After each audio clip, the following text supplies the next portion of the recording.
Bonjour, je me présente. Mon nom est Marie-Josée Michel. Je suis spécialiste en sciences de l'éducation, en soutien à l'apprentissage des étudiants internationaux de l'Université du Québec à Trois-Rivières. Aujourd'hui, je vous présente une capsule qui a pour objectif de démystifier le cheminement individualisé au premier cycle universitaire. Tout d'abord, il est important de comprendre que le cheminement individualisé n'est pas une mesure punitive. Le cheminement individualisé, c'est plutôt une indication comme quoi la diplomation est actuellement compromise. C'est l'occasion pour vous d'aller chercher les outils nécessaires à votre réussite. Sachez que l'analyse de votre dossier s'effectue toujours en juin par le registrariat, seulement une fois que vous aurez complété 12 crédits dans votre programme d'études. Je dois aussi vous préciser que le cheminement individualisé, ce n'est pas uniquement une conséquence de l'échec.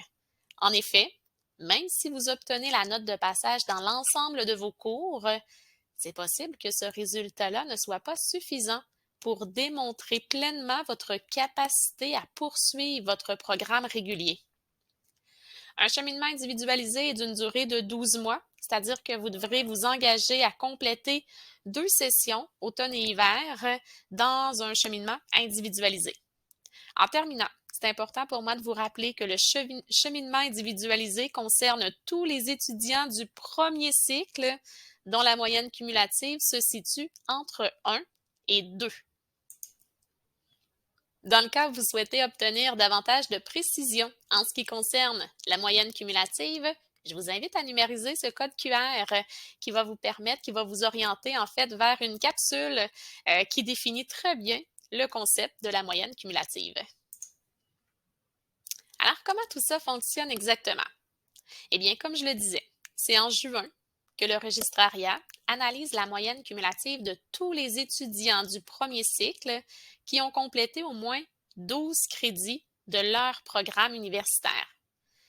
À ce moment-là, dans le cas où votre moyenne cumulative se situe entre 1 et 2, vous allez recevoir un courriel automatisé.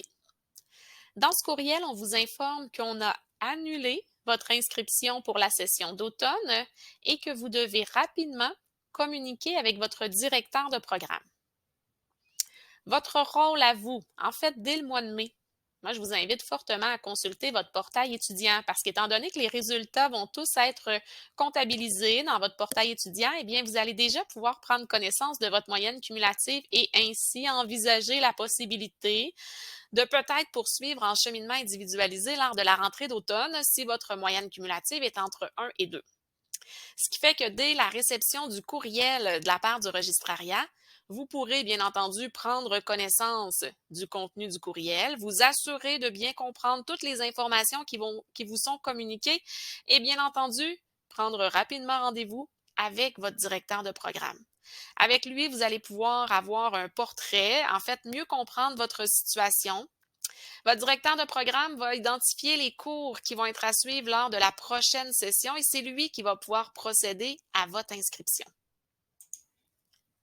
Alors, pour bien comprendre qu'est-ce que c'est exactement le cheminement individualisé, voici un exemple. Alors, un étudiant qui débute à la session d'automne, qui doit compléter 2 cours d'appoint et qui complète 2 cours de son programme, qui font partie de la grille de cheminement de son programme. Ce qui fait qu'à la fin de la session d'automne, l'étudiant a complété 6 crédits dans son programme d'études et puis dans l'exemple ici, l'étudiant obtient une moyenne cumulative de 2,7. À la session d'hiver, l'étudiant, qui est toujours dans son cheminement régulier, cette fois-ci choisit 4 autres cours provenant de sa grille de programme. Alors, on fait le total rendu à la fin de la session d'hiver. On additionne les crédits de la session d'automne au crédit de la session d'hiver, ce qui lui permet de totaliser 18 crédits avec une moyenne de 2,83. Alors, l'étudiant demeure dans son programme régulier pour la prochaine session. Exemple numéro 2. Alors, on voit ici un étudiant qui débute son cheminement universitaire à la session d'automne. L'étudiant a 2 cours d'appoint, 2 cours de programme. Il y a un cours de programme qui est très bien réussi. Par contre, un cours où il est en situation d'échec. Ça fait tout de même en sorte que l'étudiant a complété 6 crédits de son programme, de sa grille de programme, avec une moyenne cumulative de 1,3. À la session d'hiver. À la session d'hiver, l'étudiant réussit à valider, à réussir tous ses cours. Encore une fois, on totalise ici 18 crédits provenant de sa grille de cheminement avec une moyenne cumulative qui demeure inférieure à 2. Alors, en juin, l'étudiant va recevoir un courriel lui précisant qu'il devra poursuivre une année en cheminement individualisé à la prochaine session et l'invitant, bien entendu, à communiquer avec son directeur de programme pour identifier, déterminer les cours auxquels il devra s'inscrire à la prochaine session. Troisième exemple. Alors, cette fois-ci, c'est un étudiant qui commence son cheminement, en fait, qui commence sa formation, son parcours à l'université à la session d'hiver. Un étudiant qui est en cheminement régulier, donc il a 2 cours d'appoint à compléter. Il prend également 2 cours de son programme. Il en réussit un. Par contre, le deuxième cours de programme, il est en situation d'échec. Ça lui donne une moyenne cumulative de 1,7 et il a totalisé 6 crédits dans son programme d'études. En juin, même si sa moyenne cumulative est inférieure à 2, l'étudiant ne recevra pas de courriel provenant du registraire puisque, souvenez-vous, le registraire analyse la situation des étudiants qui ont complété au moins 12 crédits dans leur programme d'études. Alors, cet étudiant-là, dans l'exemple numéro 3, poursuivra en cheminement régulier au retour, donc à la session d'automne prochain. Je me permets de vous offrir quelques conseils pour éviter de devoir compléter une année en cheminement individualisé. Alors, chers étudiants internationaux, souvenez-vous que vous devez toujours respecter les conditions affichées sur votre permis d'études. En fait, que vous devez toujours être inscrit à un minimum de 12 crédits par session. Je vous suggère fortement de compléter tous les cours obligatoires. Vous savez, des fois, vous avez des conditions d'admission, donc des cours d'appoint ou des cours hors programme à compléter. Alors, bien évidemment, ces cours-là vous permettent d'avoir une base solide, une meilleure compréhension de votre programme d'études. Alors, c'est important de les compléter dès la première session à l'université. Je vous recommande également de suivre votre grille de cheminement, c'est-à-dire que si certains cours sont offerts la première année de votre bac, par exemple, inscrivez-vous pas à des cours de troisième année parce que bien évidemment qu'il y a un certain niveau de difficulté qui augmente avec les années quand on poursuit dans notre programme. Donc, assurez-vous de respecter, de suivre votre grille de cheminement. Assurez-vous de bien comprendre également qu'est-ce que c'est que la moyenne cumulative parce que ça peut avoir un impact si vous avez une mauvaise compréhension de ce concept-là parce que sachez qu'en tout temps, en fait, vous devez éviter de négliger votre moyenne cumulative.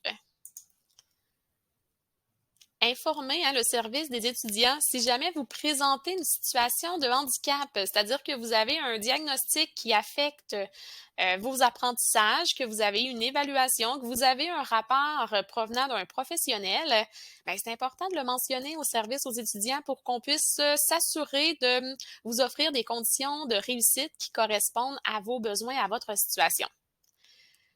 Si vous rencontrez certains défis, sachez qu'il y a des services spécifiques ici à l'université, donc il faut communiquer encore une fois avec le service aux étudiants pour vous assurer d'obtenir le bon soutien.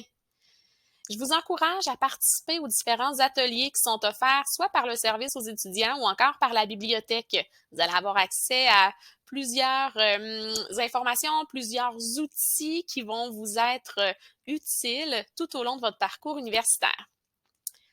Vous devez comprendre également qu'une semaine normale de travail est composée de 40 heures. Alors, si vous additionnez vos heures de cours, vos heures de travaux personnels à la maison, votre emploi, vos activités sociales, vos différents engagements, faites attention pour ne pas surcharger votre semaine. Ce qu'on veut, c'est que vous gardiez un certain équilibre et que vous demeuriez en santé tout au long de votre session.